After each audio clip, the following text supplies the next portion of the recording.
Je les adore et en même temps je les déteste. De quoi je parle? Je parle des vidéos une journée dans mon assiette ou des vidéos je mange comme avec, tu sais, le nom d'une personne connue. Pourquoi est-ce que je les adore? Bah tout simplement parce que comme tout le monde, je pense que toi aussi, peut-être même que t'en as regardé hier, eh bien j'adorais regarder ce genre de vidéos parce que c'est vrai que quand on n'a pas d'idée, ça donne de l'inspiration. Ça permet de découvrir plein de nouveaux aliments et aussi une autre façon de s'alimenter qui est différente de la sienne. Donc ça peut être pas mal pour prendre du recul. Et parfois même dans certaines vidéos, on en apprend sur la nutrition.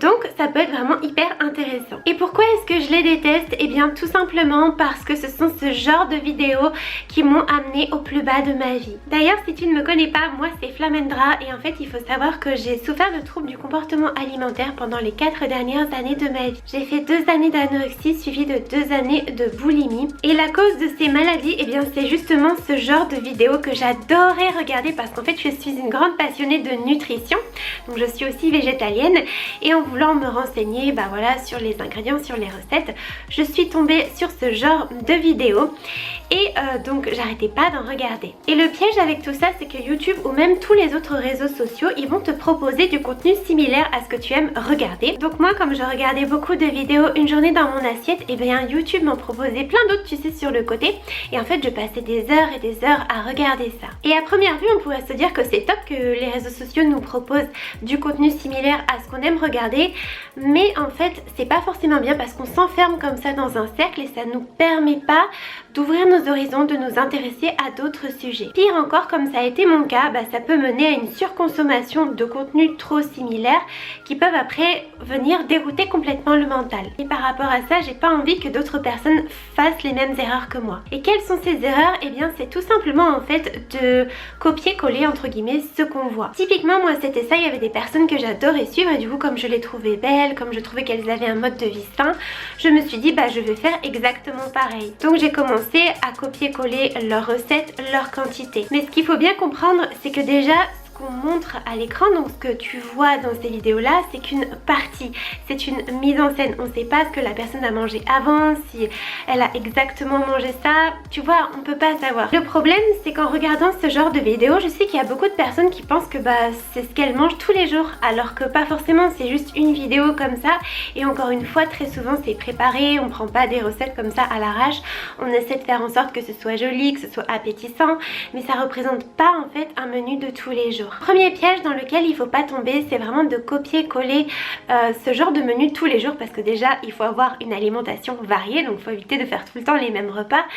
Et puis en plus ce qu'il faut savoir c'est qu'on a des apports, donc des besoins journaliers en termes d'énergie qui est différent selon les individus. Ça va être différent selon ta taille, selon ton sexe, selon ton activité physique, selon en fait plein de choses. Et encore une fois c'est pas parce que tu pèses le même poids ou que tu fais la même taille que la personne qu'il te faudra exactement les mêmes apports. Tu as vraiment besoin d'apports différents et même deux personnes qui vont faire la même taille, elles vont pas forcément manger de la même façon parce qu'on n'a pas tous le même organisme, on digère pas tous les aliments de la même façon. Et puis pareil, tu auras peut-être des aliments que tu vas aimer, que cette personne aimera moins, que du coup elle ne va pas mettre dans son alimentation et que toi du coup bah ça va t'entraîner une certaine frustration parce que tu voudras faire exactement comme la personne, donc tu mangeras plus par exemple certains types d'aliments si elle n'en consomme pas trop pour des raisons, bah, peut-être parce qu'elle n'aime pas ou peut-être parce que je sais pas, elle suit un régime particulier. Et toi en faisant ça, bah voilà, ça va peut-être te frustrer parce que tu vas entre guillemets ne plus manger certains aliments. Donc dans la continuité de tout ça, il faut prendre en compte que les portions doivent être adaptées à tes besoins. Moi je sais que quand je voyais les vidéos comme ça de personnes que je suivais, elles avaient des toutes petites portions, elles mangeaient très peu de glucides. Donc moi l'erreur que j'ai fait, ça a été de réduire drastiquement mes portions et puis de manger quasiment plus que des salades ou des trucs super sains en fait parce que je voyais qu'elle mangeait que des trucs sains et il n'y avait jamais tu sais de chocolat ou très peu en fait ou de gâteaux, c'était tout le temps des trucs bah, très sains. Après je dis pas, moi je prône aussi l'alimentation saine qui fasse du bien à son corps, mais du coup je commençais à diaboliser certains aliments parce que je les voyais pas en manger et que voilà, elle prenait une alimentation saine. Donc moi en fait je faisais simplement un copier-coller de ce que je voyais, mais je veux vraiment insister sur le fait que ce que tu vois en vidéo, c'est 1% de la vie de la personne. Et encore une fois, c'est peut-être même pas 1%, c'est peut-être même 0,5 parce que c'est de la mise en scène, c'est pas du 100% vrai. Et le problème sur les réseaux aujourd'hui, et moi je le vois même dans mes réseaux, c'est que les gens, ils croient que ce qu'ils voient, c'est-à-dire qu'ils pensent que la vie d'une personne, c'est ce qu'ils voient sur les réseaux. Par exemple, je vois souvent des personnes, des influenceurs qui sont dans des pays exotiques, qui montrent la plage, et du coup il y a beaucoup de gens qui pensent qu'ils sont en vacances ou qui font ça toute la journée, alors que non, ils travaillent. Mais voilà, dans leur story par exemple Instagram, ils montrent ça, et il y a des gens qui pensent que c'est la réalité, que c'est ce qu'ils font H24. Un autre exemple que je pourrais donner, c'est les vidéos de cheat meal où par exemple c'est des gars ou des nanas qui font de la musculation et ils font des vidéos, tu sais, 10 000 calories challenge ou je sais pas, des vidéos où ils montrent ce qu'ils mangent, et en général en fait ce qu'ils montrent c'est des plats alléchants, des burgers, des trucs comme ça, et souvent si tu lis les commentaires, il y a plein de gens qui te disent comment tu fais pour manger des trucs comme ça et ne pas prendre de poids ou rester aussi musclé. Et en fait, là, ça traduit bien le fait que les gens pensent que c'est l'alimentation du quotidien. Alors qu'en fait, pas du tout. Ces gens-là qui font de la musculation ou autre, ils n'ont pas cette alimentation-là au quotidien. Donc là, c'est la même chose pour les repas. Il faut vraiment pas que tu penses que cette personne, elle mange comme ça tous les jours. Et ça peut être très bien si tu prends ça en source d'inspiration, mais il faut vraiment pas faire du copier-coller. Il faut te dire, voilà, oh, ça me donne une idée. Par exemple, je sais pas, moi j'aime bien, là j'ai partagé en story une omelette végétale, par exemple. Mais voilà, c'est pas ce que je mange tous les jours et ça peut juste donner une source d'inspiration, mais il faut voilà adapter les quantités.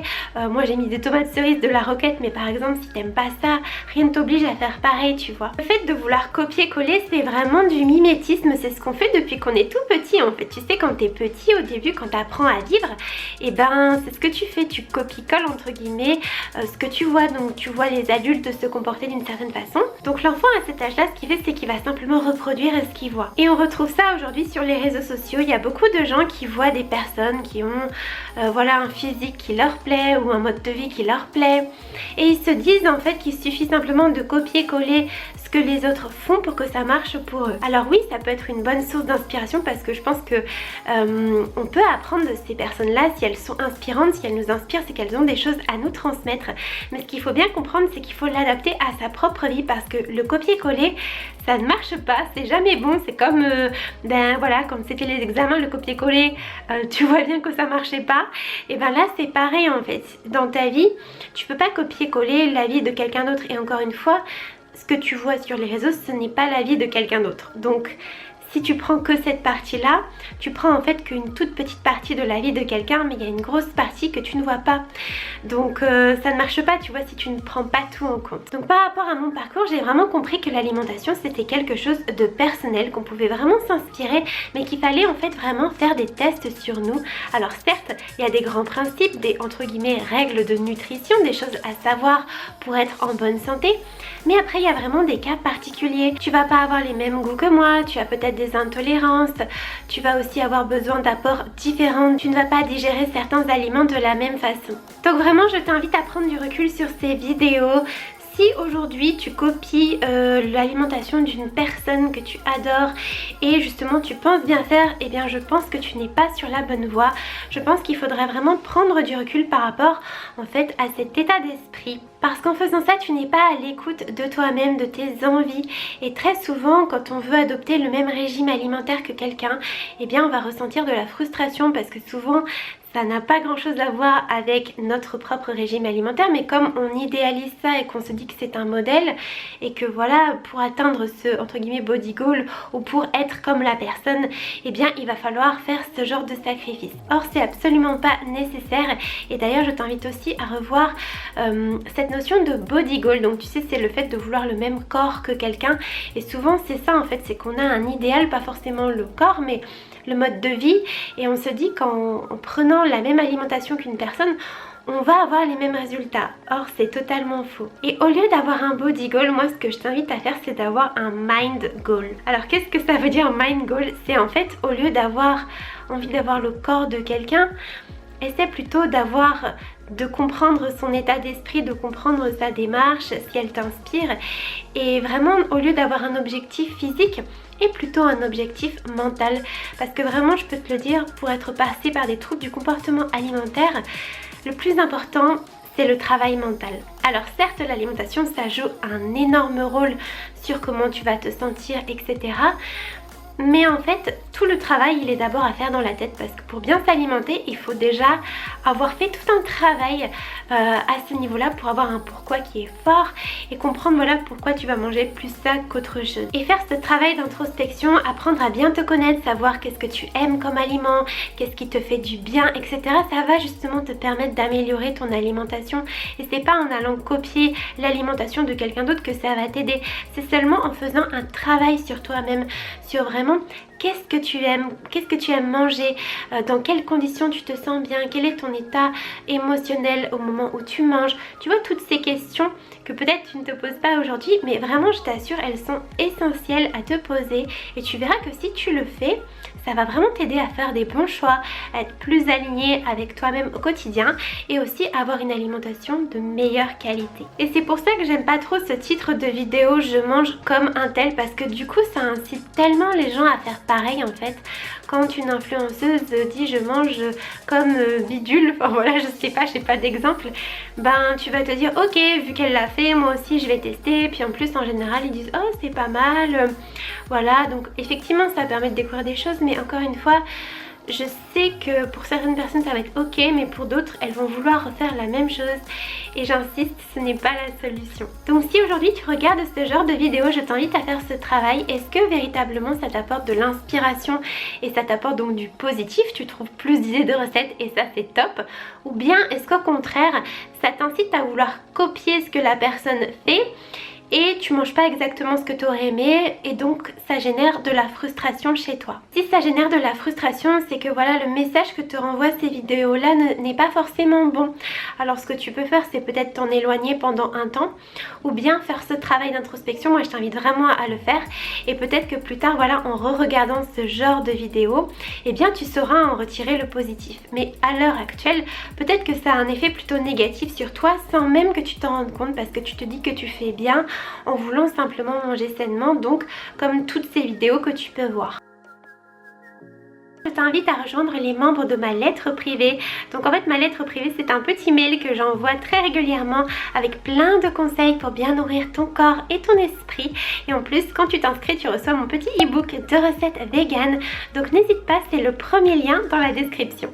Donc voilà, c'est tout pour moi. N'hésite pas à mettre un petit pouce pour me soutenir, à partager la vidéo si tu penses que ça peut aider quelqu'un, à t'abonner à ma chaîne pour ne pas manquer les prochaines vidéos. Et moi je te fais des gros bisous.